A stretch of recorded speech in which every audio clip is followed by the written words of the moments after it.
on my way to work, and I gotta tell you, I'm frustrated because this coronavirus thing is just jacked up.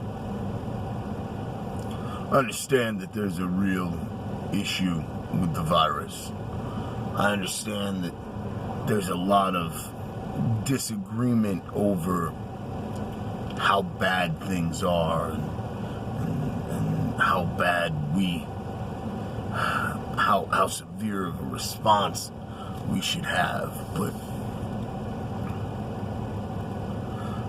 I have issues with a lot of this. I mean, there's the personal liberty thing. Like, to what degree should another person be able to tell you what you can and can't do with your own body, you know, with your own property, with your own children? And these are these are issues that have been argued for, you know, generations. It's not like that's something new. It's just I have strong feelings about it, you know, as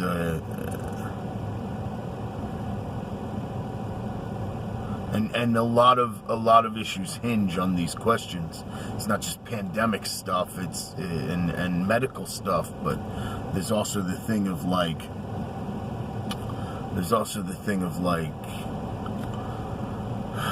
abortion hinges on these questions. Child rights laws hinge on these questions. Age of consent and the sexual revolution hinges on these questions. I mean, it's big stuff, right? So to oversimplify it and say, well, it's a public health crisis, that frustrates me. But now there's increasingly this move towards shutting down churches. And it's not everywhere, obviously, but like we're seeing it especially bad out in California right now, where John MacArthur's church just came out and said that they're not going to shut down. And I was reading through some responses to the fact that his church held services this weekend, and people were saying that it was irresponsible, and people were saying that it was wrong. And when I say people, I don't mean secular atheists. I mean like other Christians were upset over that choice, and they were calling him out for not loving his neighbor. I just think it's fascinating, you know? Like, we have spent years in the church sending people to communist China and saying, go subvert the government, you know? Go evangelize. Take them Bibles, because, you know, should we have not been doing that? Is that what these people are saying? That would have been wrong? Possibly, you know? I think it was back in like 2016, 2017 that Barnes said that he found that like 50% of evangelical Christians don't even believe in evangelism or can't recite the Great Commission. They don't know the Great Commission. Matthew 28, 18 to 20. Go into all the world. Yeah, I mean, and then of course there's the danger thing of like, well, you know, it's dangerous. Did I mention the Muslim countries and the communist countries that we've been sending missionaries into for decades? Or, you know, the long history of Christian missionaries going into the Amazon? Have we forgotten the stories of the heroes of our faith and men like Jim Elliot? I mean, like, Mother Teresa ministered in Calcutta to lepers. I'm quite certain that her life was at risk to leprosy, but she stayed. I mean, Christians have a rich history of looking in the face of danger and choosing to do what's right rather than what's expedient. The idea that people would be upset about that, just kind of, that Christians would be upset about that. The idea that Christians would be upset about that, man, I don't know what to do with that. So, there's that. And then the other thing is, and again, you know, I'm torn, but the other thing is, it seems like, and I'm parked in case you can't tell, it seems like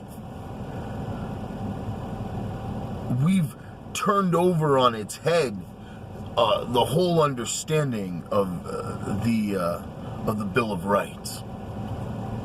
Like, the First Amendment gives the freedom of speech, well, secures, doesn't give, apologize. The First Amendment secures a freedom of speech, freedom of the press, the right to assemble, and the right of the freedom of religion. These are not freedoms that are secured except in the case of a public health crisis, or except in the case of anything. The idea that we've come to accept that kind of reasoning, I personally find really disconcerting. Here's the thing. Imagine if we use this same line of reasoning for the other rights enshrined in the Bill of Rights, but specifically in the First Amendment. You have the freedom of speech. You can say whatever you want unless it's a public health crisis. I mean, to some extent, some people have already said that because, you know, not all speech is free speech. Whatever that means. Hate speech isn't free speech. Yes, it is, because the whole point was, if you say stuff in public, then stupid stuff gets heard by the public, and the public says, geez, that's really stupid. And that's how you kill a bad idea. But the point is, free speech, you can't have it because it's a health crisis? No, it doesn't work that way. Freedom of the press. Oh, you can't have freedom of the press because it's a health crisis. No. Freedom to assemble? Well, that's part of why the challenges come to churches meeting, because the freedom to assemble is being shut down in the face of a health crisis, you know, because we want people to get sick and make other people sick. Unless, of course, you are a part of a movement for justice that just needs to be heard. That's what we heard a couple of weeks back. The Black Lives Matter movement, the George Floyd protests, those were too important to restrict. So therefore, those were okay for assembly, but other kinds of assembly, not okay. That's not how the First Amendment was written. It's not how it was traditionally understood. This is all a very new understanding of the First Amendment. And here's the problem. The framers wrote the First Amendment the way they did on purpose. And it doesn't take a genius to understand that there's a reason why the freedom of speech is tied to the freedom of the press, is tied to the freedom of assembly, is tied to the freedom of religion. And it is this. You must have the ability to express your ideas if we are going to have a free exchange of ideas, which is at the core of how a democracy works. Any democracy. If you don't have a free exchange of ideas, you don't have a free people. If you don't have a free press to report on those ideas so that many people can hear those ideas and critically evaluate them and judge them and determine whether or not those ideas are worth entertaining or worth agreeing with or not, then you can't have a free society. If you cannot assemble to discuss ideas, if you cannot assemble around and associate with one another around the ideas which you have deemed to be worthy and worth considering, then you're not really free. And if you cannot practice your faith in the public square, which is itself an idea which you have taken in and you have made a part of your life, if you're not free to then live out those ideas in your everyday life, then you're not free. There is no true democracy, democratic socialist to democratic republic to democratic whatever. There is no free government of the people, by the people, for the people that is possible where there is not the freedom to declare your ideas, to share your ideas, to spread your ideas, to discuss your ideas, and to live out your ideas. And so, far more than the fact that there is a religious element to this, I am concerned that one of the main pillars of a free society